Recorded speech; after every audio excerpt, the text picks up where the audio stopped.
welcome to today's video. I'm going to switch it up just a little bit and do something that is kind of more motherhood focused. It's a video I've been wanting to make for a while. We started room sharing for my toddler and my baby, and it has definitely been challenging, but also a really great thing at the same time. So if you are interested in hearing about room sharing or room sharing with a toddler and a baby specifically, then you will probably want to watch this because that is what the focus of today's video is going to be. When I started looking into room sharing, I searched onto YouTube and I didn't find a whole lot of videos that I could use as a reference. There were a few out there and they had amazing advice and kind of tips and stuff that you can use, but I really didn't see too many. I learned a few things from the videos that I did see, and then we just sort of decided to wing it, and it actually has been working out. I'll start at the beginning because it's probably helpful to explain why we decided to room share first, and then I'm going to give you kind of an overview of what the room looks like. I do have a nursery tour, so I will link the video of the nursery tour before, and you can kind of get an idea of what that did look like.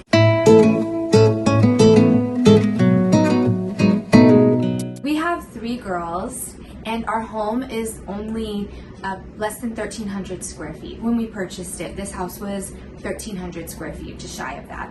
So it is a 2-bathroom, 3-bedroom home. When we purchased this house, I was not pregnant. I did not have plans of getting pregnant, and it was definitely a blessing, but also a surprise to find out that I was pregnant again. Lucy, my toddler who is turning 4, she had 1 room, and then my teenage daughter, she's my bonus daughter, Hannah, she is 17 now. She has the other room, obviously. And that's how we thought it was gonna be until I found out that I was pregnant again. So we kind of wondered what we were gonna do. We didn't initially start out thinking we were going to do room sharing.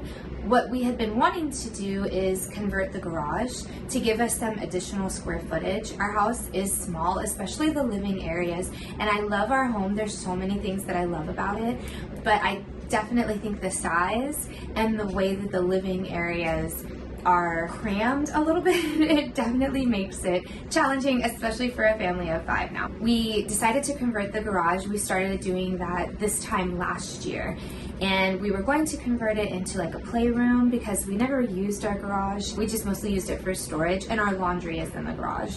So that's really all that we were in and out of there for. But we thought we could better utilize that space as either a playroom or an extra bedroom. Either way, we knew we needed to enclose it, and we have air conditioning out there. I will kind of show you just a little clip of it to see what it looks like now. When we initially started doing this, we thought we were going to be using it as a bedroom, and my teenage daughter actually did move out there, but she really didn't want to be in the garage. She decided she wanted to move back into the house. She was out there. Lucy took her old room, and Eleanor, my youngest, took Lucy's old room, which is where I'm sitting now. We ended up turning the garage room into kind of a rec room slash playroom, so you can see in the clips, and I have to do a declutter out there soon, so I'll show you a little bit more in depth of what that space looks like. But in the clips you can see it's kind of designated. We've got one section which has musical instruments and drums and stuff because my teenage daughter plays, my husband plays the drums, those are his drums. When she has friends come over, they kind of go hang out there. It's out of the way, they can be loud and noisy because usually they're not out there at the same time as the little ones, so it's not really that big of a deal if they're noisy. And then on the other side, you can see it's broken up to the playroom for Lucy and eventually Eleanor. And out there, I've got all the toys, and I have a dress-up section. And again, I'll kind of show you a little bit more in depth when I do my declutter video out there soon. But this just kind of gives you an overview. And it was really important to me, if Lucy and Eleanor were going to be sharing a room, that they still had a place where they could go and have time alone or just have all their toys. This room is not very big. I'm sitting on Lucy's bed. We got her a toddler bed when she had her own room. She started sleeping in her own bed. And then this is Lucy's old crib where Eleanor has been sleeping. So it's not a very big room at all. And it really only works to have their sleeping arrangements and their clothing storage, and that's pretty much all that's in here. I do have one little toy bin where I keep some of Eleanor's toys because I let her play sometimes in her crib while I'm doing laundry or something. So I do have a few of her toys in here, and we also have books in here because we read books in the evenings when we're doing our nighttime routine. What I thought I would do to kind of break this up just a little bit and make it a little bit easier now that you kind of see what we were doing. So the why is that we clearly didn't have enough room. Either we were going to have to do room sharing or somebody was going to have a room in the garage, and we just decided that it would be better to use the garage as a play space, hangout room, that kind of thing. So that is why now we have our two youngest in here, and then of course the teenager is going to have her own room because she needs her privacy in her own space. So that was kind of just a given. Eventually, what I would like to do when Eleanor is no longer in the crib is to get bunk beds in here and then just push those up against the wall. And that way there's still some playroom in here too. Somebody can be playing in here while somebody's playing out there. Either way, it's just nice to have different spaces for them to go and also a different space for them to have their toys. I don't know how I would do this if I had to keep the toys in the same room that they were sleeping in, because there would just really be no room. Clearly, if we didn't have any other option, we would have made it work.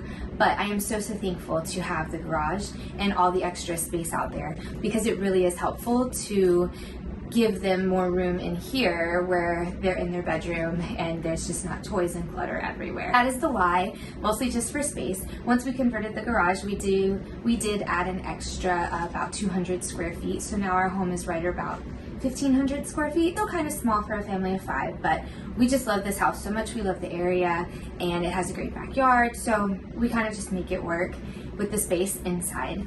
We started room sharing back in, I want to say it was back in like August. Eleanor was probably around 9 months old or so, and then Lucy's 3. Eleanor has slept so well in her crib. We transitioned her into her own crib at about 5 months. I was going to wait a little bit longer to do that. She slept in a bassinet in my bedroom next to the bed when she was really little. She just was moving so much that I was worried she was going to just smush her face into the bassinet and get stuck or something. So it was just kind of time. So we moved her into Lucy's old crib. We kept it. She's been doing great. She sleeps through the night. I'm so thankful because Lucy had colic really bad. So Lucy never slept through the night, and she still doesn't. What we tend to do is put Eleanor down first, and then Lucy has a separate bedtime. As far as the space in the room, there's very little in here. I'm gonna go ahead and insert some clips so you can kind of get an idea of what it looks like since I'm sitting on the bed. But we have Lucy's toddler bed, and it's perfect for her. It's very comfortable. It's low to the ground. She sleeps pretty well in it. And then we have the crib over here. I just have both beds up against the back wall because I feel like that's just the best way that I could think of to utilize this space. I have these bookshelves over here on the wall. Those have been there since this was Lucy's nursery when we very first moved in, and I love having those there. If anything, I might remove just one, but I don't know, I just really like having all 3 of them there. So that's there, along with the toy box and just a little kind of section of toys that I have for Eleanor, just in case she needs something to play with while she's in the crib. And then if you look on the other side of Lucy's bed, I really wanted to have a nightstand in here because I have this great lamp which has a charger on the bottom of it, and it has an outlet too. The outlet is behind Lucy's bed, which is very difficult to get to. So the fact that this lamp has one on it is so helpful because I can use that for anything I might need. She does use an iPad, so I can charge it there if I needed to. And it's just really, really nice to have. Also, the lamp is a great size, so it does a good job of lighting the room. This room gets such great natural light throughout the day that I don't even always have the light on. I just open the window and it is more than bright enough in here. So I have the nightstand over here, and I store just whatever in the drawers. It's just additional storage space, which is always helpful, as you know. I'll show you the closet. Inside the closet, I have the girls' stuff broken up. So I've got Lucy's stuff, which is hanging on one section, and then I have Eleanor's things, which are hanging on another section. I'll show you more of the closet in another video because then the day that I do my playroom declutter. I'm also going to do a closet declutter. I've got to get rid of old clothes and move stuff around. So I will kind of give you a little bit more of an idea of what that looks like when that time comes. For the rest of the closet, I just have some bins, and there's random things in there. I have a bin with diapers and wipes. I have a bin with just some old toys, some baby toys, and a toy box. I keep the car seat in here because it saves space. And then I have this little section of hanging shelves too, which is really helpful for additional storage. So right now I just keep socks in there and things that I don't need all the time, but it helps to have just more storage. Again, I have over the door storage as well. As you come out of the room, I have the laundry basket, and then I've shown this dresser several times. It used to just have Lucy's stuff, and then it just had Eleanor's stuff. Now it has both of their stuff. So on the top drawers, I have diapers and baby wipes, one section for Eleanor, one drawer is for Lucy, and then in the other drawer I just have odds and ends, lotions, and pacifiers, teethers, that kind of thing. As you open up, I've got Lucy's stuff on the left hand side, and the same thing with Eleanor's stuff, so she has the two drawers on the right hand side. It's very, very helpful to have everything set up so that I can find everything easily if I need to. Alright, I'm going to list out now my favorite room sharing tips or hacks that I have discovered as I have gone on this journey. These are just things that I have found from either researching or doing the process myself to work the best for me. So if you want to give them a try and see if they work for you, then I think that's great. If not and something else works, I think that's great too. Really, it's just what is going to be best for your family, because every child is different, every family is different, our needs are different, and what works for me might not work for you. But again, these are just things that I have found work the best for me in my situation with my girl. One of the biggest things is this is not an overnight process. This has taken a few months now to really get into the swing of things. The first few nights were very, very challenging. Lucy will wake up during the night, which wakes Eleanor up during the night, and then I have two girls who are awake. So I think that has been one of the biggest challenges that we have to overcome. My personal tip for bedtime is to stagger the bedtimes. We tried both girls going to bed at the same time. Eleanor usually goes to bed around 7, and Lucy goes to bed between 7:30 and 8. So I tried having both girls go to bed at 7:30, and that just did not work. Lucy wasn't ready to go to bed yet. She was awake. She was keeping Eleanor awake, who usually just falls right to sleep, and it just ended up not being the best solution. A big tip that I have for room sharing is to stagger the bedtimes. Eleanor goes to bed around 7, and then Lucy comes to bed around 7:30 and 8, and Eleanor is already passed out at that time, and Lucy is ready to go to sleep. It's kind of still tricky to not wake Eleanor up. If Lucy's coming into bed, I try really hard to have her be as quiet as possible because I don't want her to wake up the baby. So we've kind of had to practice that, but I do think staggering bedtimes overall has been much more helpful, and I usually try to make sure with Lucy that she is really, really tired.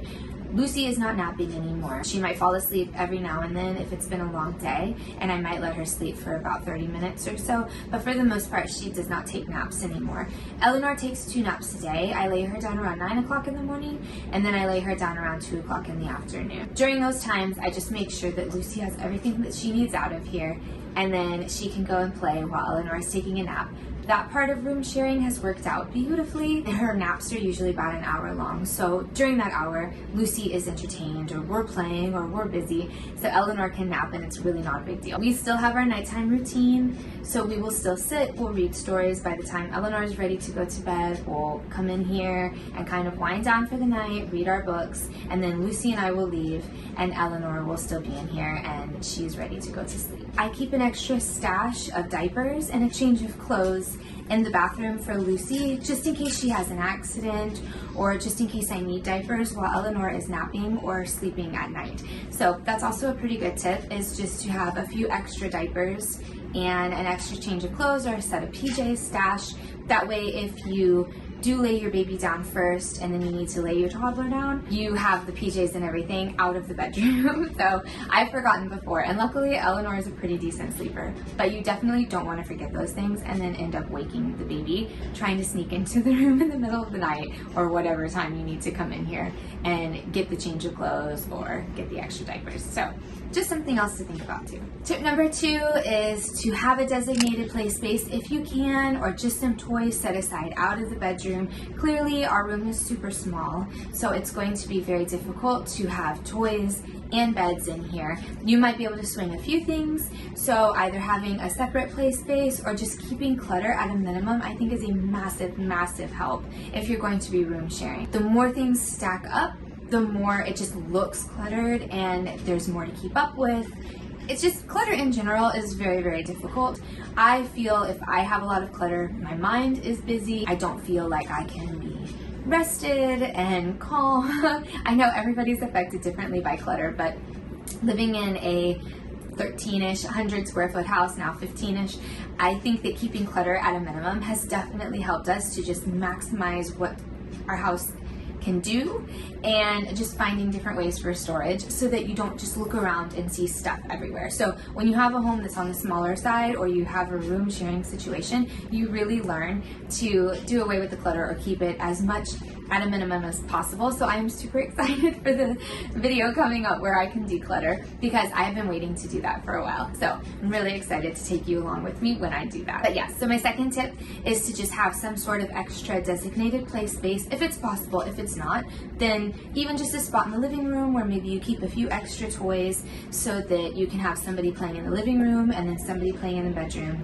But it is really helpful to have somewhere else to keep toys and have playtime too, if you're able to do that. Something else that I think is another great tip if you're room sharing is just to kind of give them a little bit of privacy if you can, even in the room. Unfortunately, this room is so small and I really am not a fan of the way it's set up, because there's a door or a window on every wall.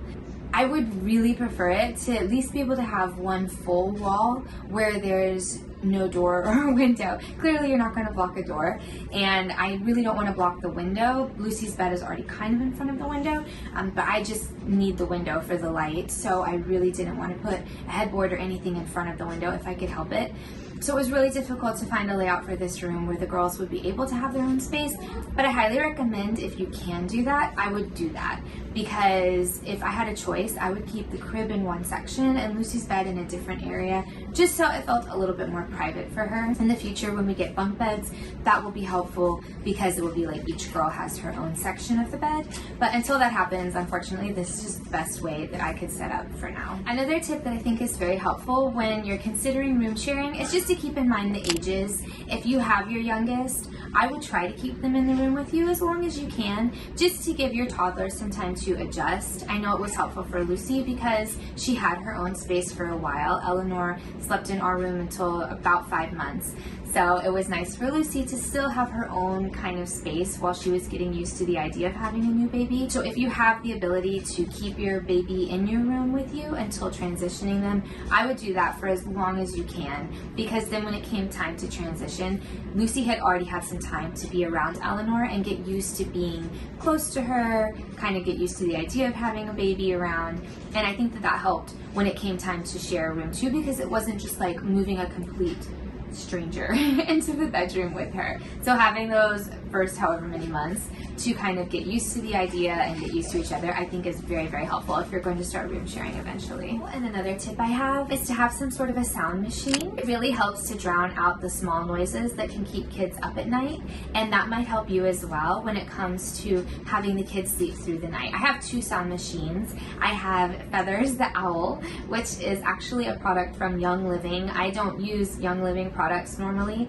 but I do have a friend who had gifted me some things, and while I do like the products, I'm not a big essential oils user, but I do love the sound machine and I love Feathers. You can use it as kind of a humidifier or put the oils in there if you choose to. I usually just use it as a sound machine though, and I love it. I also have an aquarium, and Lucy actually had this when she was a baby, and I kept it, and now I've been using it for Eleanor too. And again, it's just something else that kind of drowns out the background noises throughout the night that might otherwise cause both girls to wake up. Maybe if one girl is being a little restless, then having the background noise really helps to keep the other girl from waking up. So that might help you too if you are room sharing, is just having some sort of a sound machine that can kind of create just an overall white noise in the room so that the girls aren't hearing each other throughout the night and causing them to wake up. So if you're in a situation where you have found yourself having to consider room sharing, I think just being consistent is really important. If you can do this every night,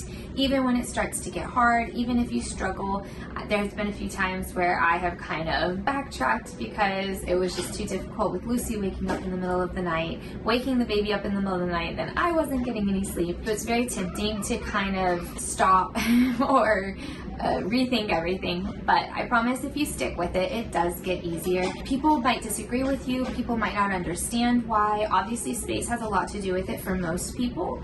Some people just want the extra room, or some people don't have an extra room and you have to room share. Don't feel bad about your decision. If somebody doesn't agree with it, then you really just have to do you, and you have to focus on what's going to work out for your family and your children, because at the end of the day, that's pretty much the best that you can do. This was the decision that most benefited our family due to the size of our home and the amount of children that we have. You're really just not left with a lot of options. So if you find yourself in the same boat, or you're just choosing to room share for whatever reason, I can tell you that it does have a lot of positive things. I've caught so many cute moments where Lucy will wake up in the morning and she'll be talking to Eleanor, and the girls will be interacting with each other, and I catch those moments on the baby monitor, and it is so special. While it does have its challenges too, I definitely think that room sharing can be very helpful when it comes to bonding, especially if your kids are a little closer in age. I just think that it helps them to kind of get used to each other more and interact more, and I know for Lucy that has been really helpful for having her be more accepting of the baby. So stick with the things that are difficult, keep moving forward with the things that are challenging, try to work through them as best you can. If you try something and it doesn't work, maybe try something different, but eventually you will overcome those challenges and you will find out that the situation will work so well for you. Having the closeness of siblings is very, very special, and room sharing just goes even more to creating that kind of very special bond between the two siblings as they grow up. I hope this video has been helpful for you. I hope that if you're considering room sharing, this has maybe put your mind at ease a little bit more. Like I said, these are things that have been working for me based on my own research and the things that I have been trying and putting into practice as we have begun room sharing. So these things might not work for you. I hope that you do find things that will work for you. I wish you all the best in finding ways that you can move forward with room sharing. If you have any questions or any specific things that you're wondering about, please leave them in the comments, because I would love to help you if you have something specific that you're wondering about. This video, it just kind of covers the broad topic of room sharing and the few specific things that I have done, but if you have something that you are really wondering about, I will be happy to answer it if I can in the comments below. As I said, I'm going to be doing a playroom and closet declutter coming up soon in a video. I will be participating in Vlogmas this year, and I'm trying to get these types of videos out before Vlogmas comes so that I can have those center more on just kind of holiday things or fun things that we're going to do to celebrate Christmas or celebrate family or the season. So these types of videos I'm trying to get out, one, because I'm trying to declutter for the holidays, and also Eleanor's birthday is on the 18th, and I'm trying to get some stuff moved out because I know she's going to have some things coming in. Please look out for those videos coming soon. Thank you so much for watching. Thank you so much to all of my new subscribers and my returning subscribers and all of your support that you've given me. I just love the creative aspect of YouTube so much, so this has just been so much fun for me to do. I hope that you're finding my videos helpful or just entertaining, and if you have any suggestions for videos that you would like to see coming up, please let me know and I will try to make those as soon as possible. Please consider subscribing if you are interested in more lifestyle or motherhood content, and please don't forget to hit the thumbs up button if you found this video helpful. Thank you so much for watching. I hope you have a wonderful day and a wonderful week, and I will see you in my next video. Hi, I got this car from Pugwas. I picked it out with these fancy car things.